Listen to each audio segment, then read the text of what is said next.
Good afternoon and thanks for joining us. I'm Sharon Yu. If you've been outside today, you know it is scorching. This is one of the hottest days of the year, definitely the hottest of the week.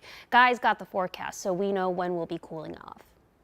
Afternoon and evening showers and thunderstorms will develop, especially north and east of the Twin Cities area. Some of these storms could be strong to severe, but the metro's greatest chance later on this afternoon and evening, mainly after sundown. You'll see those storms right over the metro. Tonight, it's possible we could see some hail and damaging winds. Slight chance for severe weather, 2 out of 5 chance for the counties you see highlighted in yellow. That slight risk over about 45% of Minnesota, but mainly over Wisconsin later on. Tornado threat low threat is still a threat, but the biggest threats again will be hail and damaging wind gusts. Excessive heat warnings and heat advisories will lift tonight. Highs today mid-90s with heat indices in the triple digits. So do what you got to do to stay cool. Showers and thunderstorms tonight, lows in the 60s and 70s, 80s tomorrow. So finally we cool off tomorrow. But hey, cabin country is the place to be tomorrow afternoon. Look at high temperatures in the upper 70s. All right, we'll finish up the 7-day forecast. Tomorrow cooling off. Pleasant Saturday, Sunday 85, average high 83. Temperatures warm up a little bit early next week, back in the 90s. I know, so we do get a temporary break from the heat,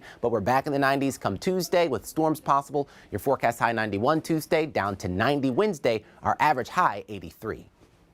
Here's an innovative take on the heat. The city of Hopkins is using satellite images to detect the hottest areas in town. Then they're using that information to create strategies to beat the heat. The data is compiled from the Metropolitan Council. It found that the hottest areas are along Excelsior and Blake Road, where there's more pavement and fewer trees, often disproportionately affecting communities of color. City leaders now want to redesign several of its parks, plant drought-resistant grass, and have people paint their roofs white. There is even a climate solutions fund, grants the city will give to residents willing to make those changes. We'll give them even more money to put into projects like solar or insulation, other things that are going to make their buildings more resilient. These heat islands tend to be 15 degrees hotter than other areas. And a reminder this week from the Forest Lake Police Department, do not leave pets or animals in the car. They posted this message to Facebook saying they've already gotten calls about animals left behind. The PD says vehicles heat up extremely quickly, even if you're leaving an animal behind for, quote, only a minute. Many think the heat is better than the alternative of the cold, that's me. Well, this morning, MnDOT released their winter maintenance report. They say their workers used 260,000 tons of salt to keep roads from getting icy, and that's a lot, especially because MnDOT believes the average snowfall totals for the state were 90 inches. All in all, the worst winter in a decade cost the state $174 million. There's an incredible rescue story that we want to tell you about today. Look at this Facebook post from St. Anthony Village Fire Department. That's Fire Chief Mark Satars, soaking wet. According to the post, Chief Satars was driving to work yesterday morning when he saw a small child run across Silver Lake Road and jump into a pond. The boy is autistic and took off from his parents who were nearby. The chief then jumped in after the boy and pulled him out. The department says being at the right place at the right time helped save the boy's life.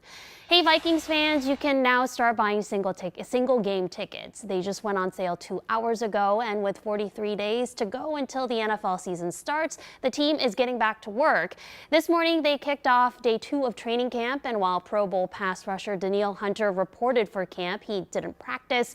Justin Jefferson is back for year 4 amid contract negotiations. The Vikings are trying to improve on last year's 13-win season, and if you want to check them out at training camp, those tickets are available online. From the gridiron to the squared circle, WrestleMania 41 could be coming to the Twin Cities. Wrestling insider San Ross Sapp says US Bank Stadium is the leading candidate to host the event in 2025. Again, nothing is confirmed yet. The Twin Cities haven't hosted a WWE Stadium pay-per-view before, but it did host SummerSlam in 1999. All right, we're back in half an hour.